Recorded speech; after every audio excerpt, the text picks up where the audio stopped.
everybody. I just got here. I'm a little behind. I apologize for that. I've got my notes with me, and I'm not going to be streaming to the Facebook Live because it's not working, so I don't care. All right, this is a pretty big topic, and the rules were, you like my shirt? That I was going to do easy topics. So if I don't finish this one, I'm not going to stress about it. I am going to do part 2 next week. And this will be saved to this account. So let's talk about blood sugar and insulin. I get so many questions about this, and I find that there's lots of myths out there. A lot of garbage solutions, or the fact that people don't think that they can reverse blood sugar imbalances. There's a name that they put on blood sugar imbalances, and that's hypoglycemia. So we're going to talk about hypoglycemia, prediabetes, and diabetes. And I wish I would have turned off my notifications because that's going to bother me. All right, so those are the things we're going to talk about. Hypoglycemia is not a diagnosis. Is not something like an autoimmune condition or type 1 diabetes that you just, you have forever. A lot of times clients will tell me, and people will tell me, well, I have hypoglycemia, like it is a forever thing. It is just a name that we call elevated blood sugar levels that spike and drop and spike and drop and spike and drop. A lot of times in the fitness field, you'll hear people say that, I'm sure people are worried about, people are asking me if it's on Facebook. It's just right here, right now.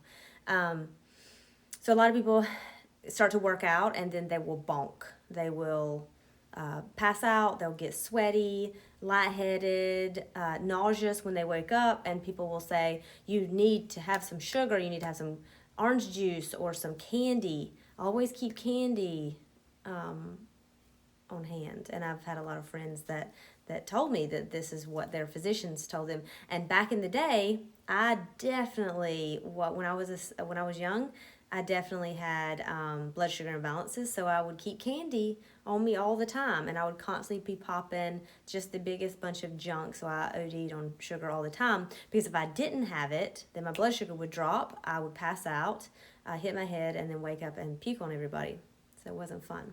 A lot of times in the classes, I'll hear a lot of people, they'll start to get that high intensity, and then they'll have to eat a banana, or they'll have to go drink some juice. And this is something that should be corrected. It should be talked about, and it's not. So it's completely preventable and reversible. Diabetes or prediabetes is elevated blood sugar, glucose of 99 or above, or like above 99. Now, this is a functional range. Some of the other allopathic ranges will let you go much higher than that. But if I get a consistent glucose of 99 or above, then you have prediabetes. Now, a lot of things can spike that number, so glucose is not the best. Michael, I'm on live. Sorry. Loud. The boys are getting ready to go. Okay, so prediabetes, anything over 99 for me in my world is alarm. It's too high. And then diabetes type 2 is a lifestyle condition. It is not a genetic condition. You might have genetic predisposition, and we've talked about that. You might have a lot of people that have diabetes in your family, and you might have some SNPs in your genetics that make it easier for you to become diabetic, but that does not mean that you will. It's not a death sentence. It's so loud up there. That one, again, is reversible and preventable. So if you know that it runs in the family, you should get on top of balancing your blood sugar. There's a lot of myths out there, like I said, and a lot of junk. I like to describe the current, treatment with medications. So a lot of times people come in and they have diabetes, and you say, okay, well, take metformin, take some of these drugs. It's kind of like you have a sink that's overflowing and you're just getting the bucket and trying to dump all the water out, versus turn off the faucet. For me, I feel like turning off the faucet is a very, that's the root cause. That's why the water's overflowing. All right, let's get to it. A lot of people think, okay, diabetes, that's just because you eat too much sugar. Well, sugar is something that's going to elevate your blood sugar, but it's not the only reason. A lot of people that are diabetic I had a guy that hadn't touched desserts in 8 years, no sugar in 8 years, but he was pre-diabetic, and he called me and he freaked out. He was like, I work out all the time, I run, and I don't ever eat sugar, and I don't drink. So how? He thought it was a joke. He was like, this cannot be, but it definitely was, and we reversed it pretty quick. The another one is only overweight people have it. It's a disease of obesity. And yes, being overweight can be a contributing factor, but lots and lots of thin people have diabetes and hypoglycemia and prediabetes. It actually kind of runs that way.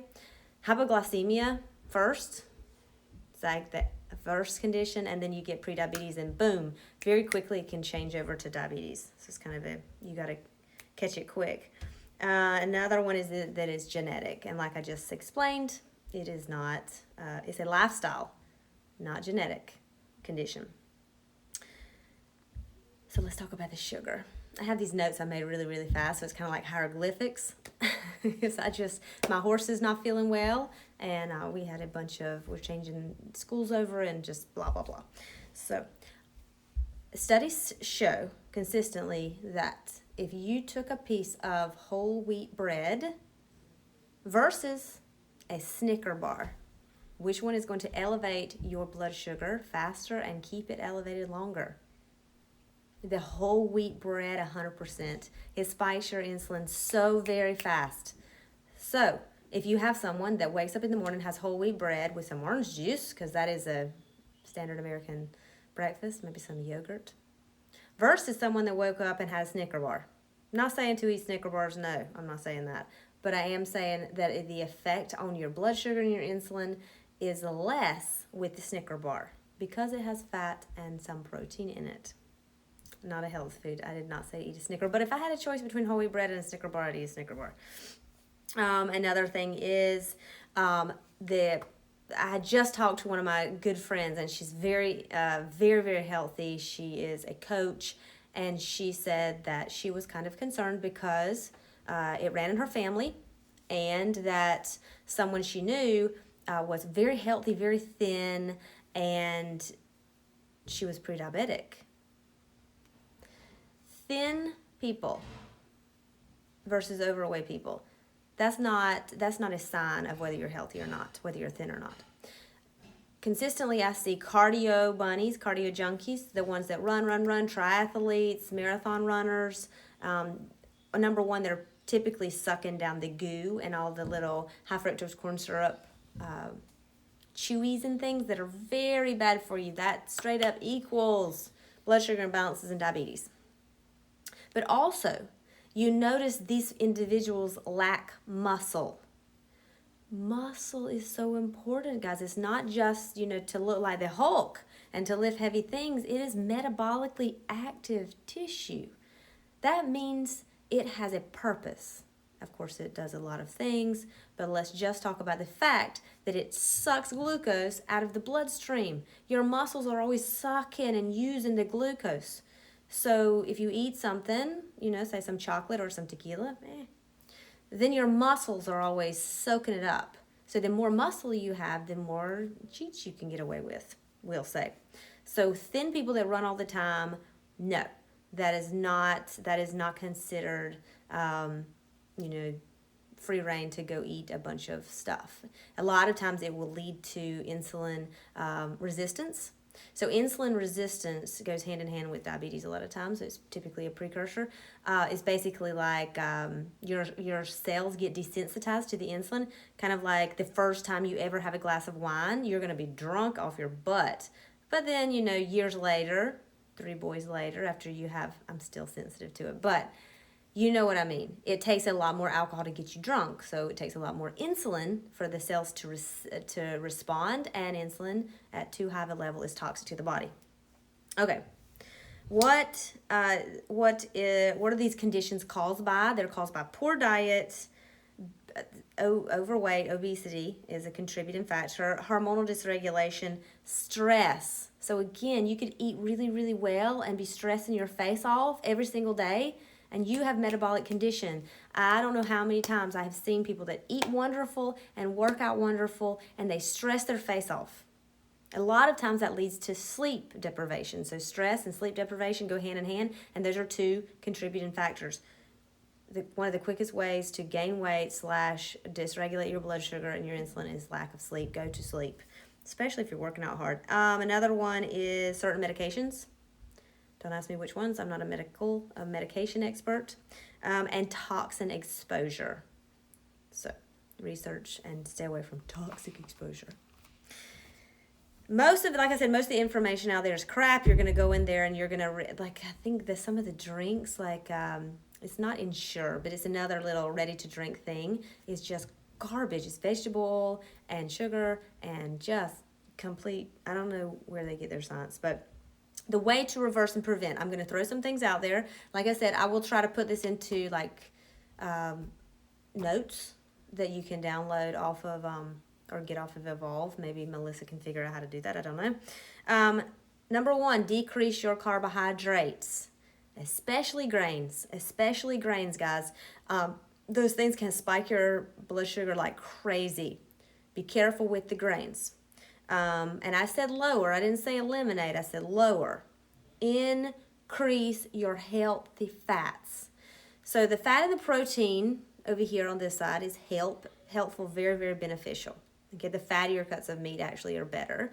Sometimes protein, depends on what kind of protein. The lean proteins can spike it a little bit. Of course, the grains and carbohydrates go through the roof. Protein a little bit, depending on what kind and your body type. And fats, they don't spike your insulin and blood sugar. They also don't cause you to gain weight. But if you took a spoonful of coconut oil, it does not increase your insulin at all. So you cannot have an insulinic effect. You cannot have a problem when you're increasing your fats. You'll have less cravings as well for the sugar. Drinks are huge, guys. I hear all the time, I only have 1 Coke a day. Do you know how much sugar is in that Coke? You could have 15 Snicker bars. Today is the Snicker bar thing. It's got a ton of, not just sugar, but high fructose corn syrup, and that's garbage. Those big, gigantic sweet teas that everybody likes to drink, lots of sugar in that, lots of sugar. So, you need to watch those little hidden places like that. And don't count calories. That is not going to help you recover from blood sugar dysregulation. Calories is crap. Anytime anybody says calories around me, I freak out and make them do lots of workout. Exercise, move your butt, build your muscle. So we've already talked about the muscles sucking the glucose out like sponge.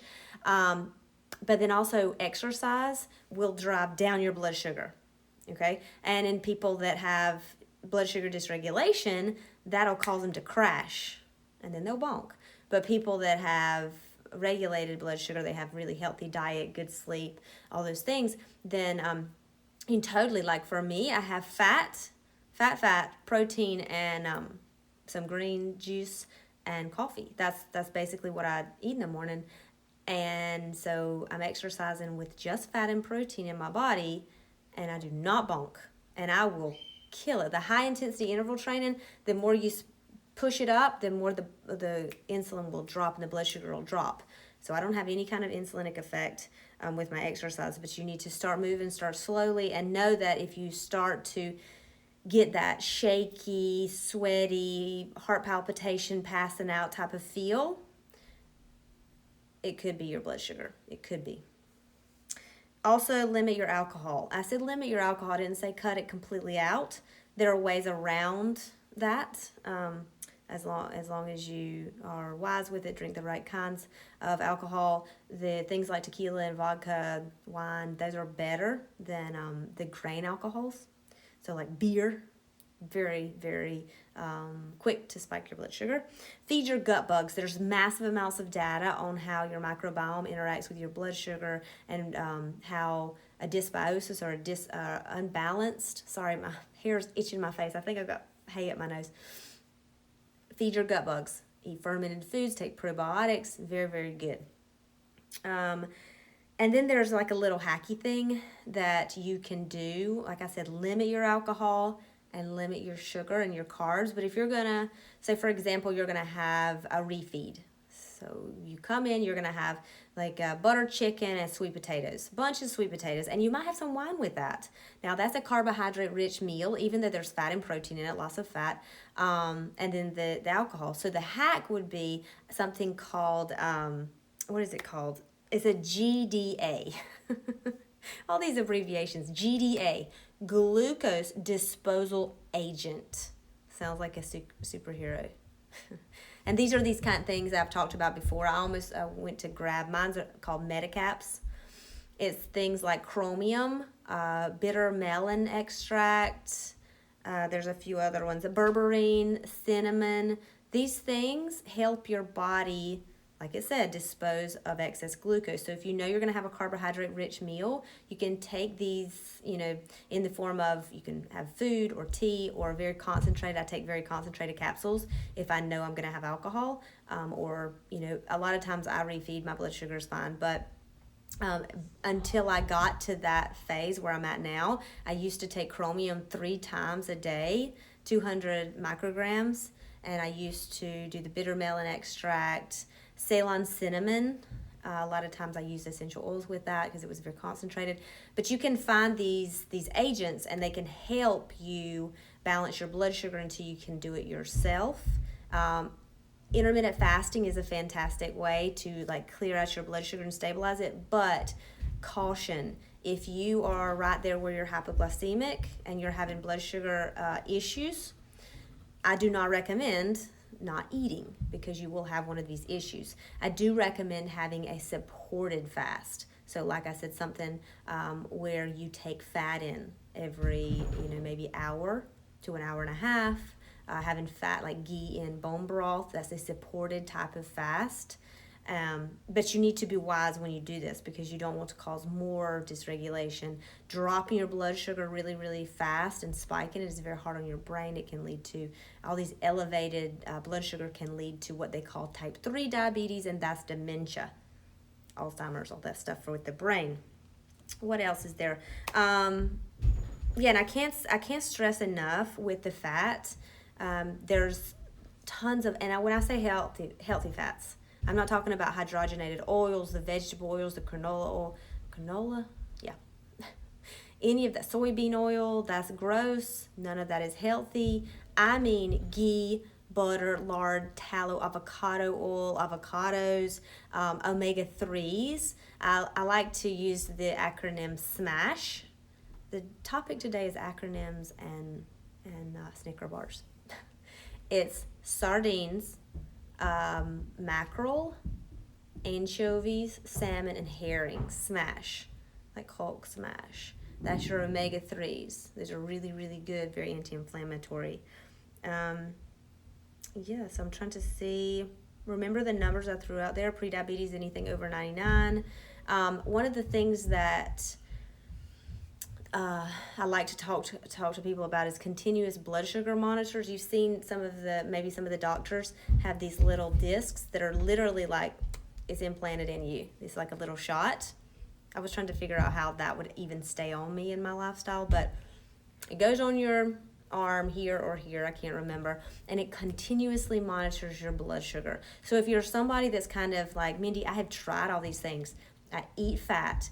I limit my carbohydrates. I don't drink alcohol. I have my bitter melon extract, and I still have really, really high blood sugar.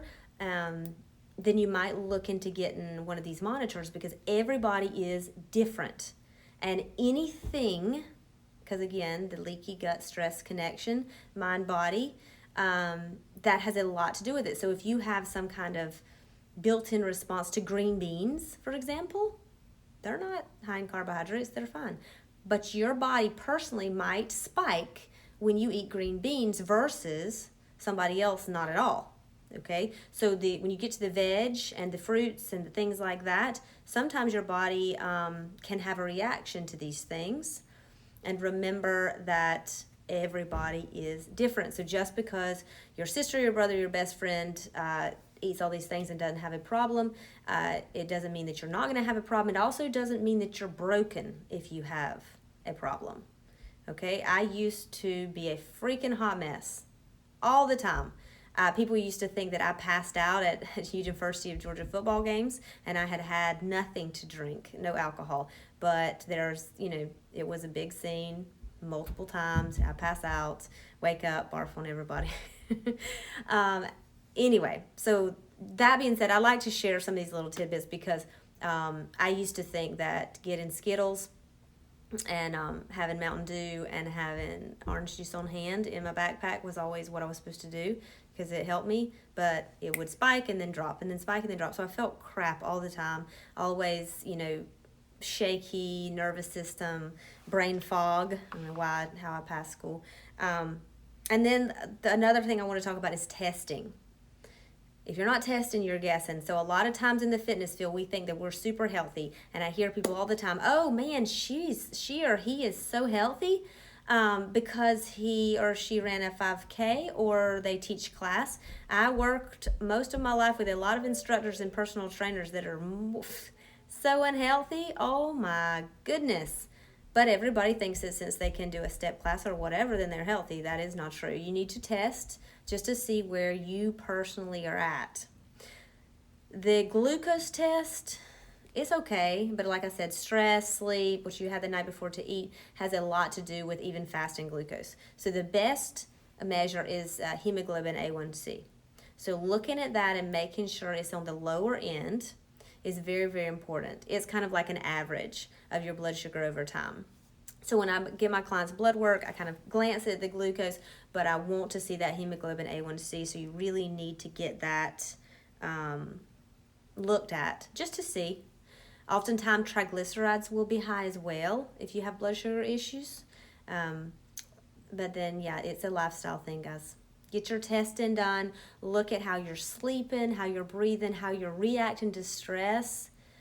It's not just what you put in your mouth, and it's not just sugar. It's a lot more complicated than that. But I have seen over and over and over and over throughout my years in practice, people completely reversing. And I have the cleanse detox that people say, oh my goodness, I can't eat that. I can't just do that because I'm going to have a blood sugar attack. Two of my good friends told me, I'm going to try this many, I'm going to trust you, but I'm telling you, I always have a blood sugar reaction. And not only did they not have one, but they didn't have one when they added exercise as well, which is a huge, huge bonus. So this is supposed to be a conversation, but you guys never really talk to me, so y'all talk to other people. I look on the live and that y'all I talk to other people on live. Hello to everybody. I know y'all are all waving. Is there any specific questions that you have? Because typically lives are interactive, and that's why you go on live. And I do this every Friday at 4. I try to, 4:10, something like that. So, if you have any questions, please ask. Listen out for the next talk. I don't plan them out. I just see, okay, what is everybody interested in this week? We did one, we've done so many. We did one on vagina health or pelvic floor health. We did one, I don't remember what all we did it on, probiotics. So this one was a little bit more inclusive, bigger, broader topics. But please, check out our programs at Evolve if you want to know more. But I hope that you have a wonderful, please try not to stress so much, okay? Control the things you can control. Try to have the best attitude you can. Eat yummy food, eat healthy food. If you're going to have wine or whatever, which I'm going to have exactly 6 o'clock, I'm going to have a glass of wine, and I'm going to take my Medicaps before. All right, I hope you have a wonderful weekend. And from me and Melissa at Evolve, whoa, I just saw there's a question, I got interaction. I just saw your Insta meds you received. What does I yeah, I just did a little video of all the supplements I got. And every once in a while, every couple of months, I try to incorporate some kind of anti-candida or anti-yeast type of herbal mixture. There's a couple that I rotate through, but that one, since candida kind of reacts to the same things we were talking about, sugar, wine, carbohydrates, so that helps to kill back the yeast. It's yeast specific, it's for candida specific. And for me, the being sick when I was younger, I have a predisposition to candida, and I would never know except for I get brain fog, and if it's very, very systemic, I can get like a little rash underneath my arm. But don't just assume you don't have yeast overgrowth just because you maybe don't have a yeast infection. I've never had a yeast infection in my life, but I have had high levels of candida. So I like to keep those bad boys knocked back, because since we've had the Sharona, I have been drinking more, so I need to get under control. But I don't take that prior to drinking. I take that actually in the morning or right before bed. The med caps are specific for blood glucose control. So that's what I take before I drink wine, but the wine can cause yeast overgrowth. So I like to keep everything under control. But thanks, that's a good question. But yes, it is different than the med caps. I hope everybody enjoyed the workout this morning, because it almost killed me. My butt is hurting right now sitting in this chair, and that's one of the reasons I'm going to have a glass of wine, because we did a bonus exercise session, and it was just, I called it the 300. It was massive. I liked it. But thank you guys for joining me, and I will see you Monday, Wednesday, or Friday next week.